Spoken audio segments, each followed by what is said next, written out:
Before we start using Kali and Windows, there is one very important thing that we have to configure in VirtualBox. So let me show you what I mean. When I type ifconfig in my Kali to see my IP address, you can see that my IP address is 10.02.15. And when I open Windows CMD and I type ipconfig, you can see that I get this exact same IP. So both machines have the same IP. And this is a problem because each virtual machine has to have a unique IP. So this shouldn't be duplicated.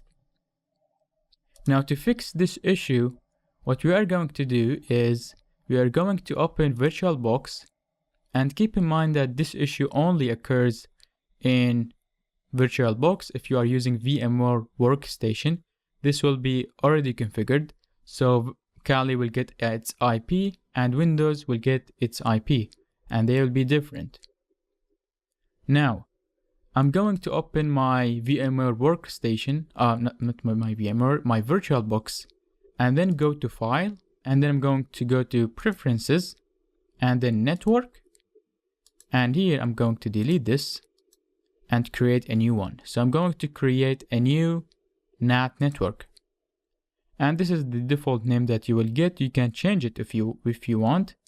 I'm going to double click it, and you can see that it's just a network that will give IPs to the virtual machines installed in VirtualBox. I'm gonna say OK and OK here. Close this window, and let me start with Kali first. So I'm going to go to Machine, Settings, and then I will go to Network, and instead of NAT, I will select NAT Network here, and here is the name of the network that we have just created.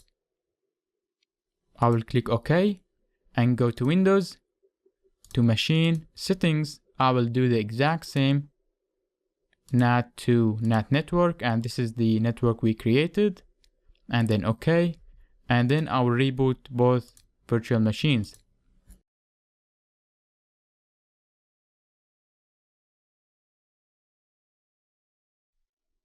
Now after running both machines, I will check the IP address in my Kali machine. So I'll type the same command ifconfig, and you can see that we have got a different IP address. Previously it was 10.02.15 instead of 4. And now let me go to my Windows and type ipconfig.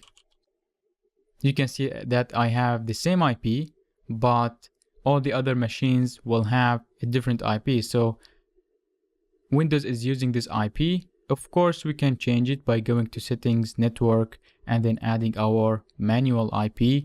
It could be 10.02.3 for example, or 4, or not 4, 5, 6, 7, whatever we want. But now we have different IPs, so each machine has its own IP.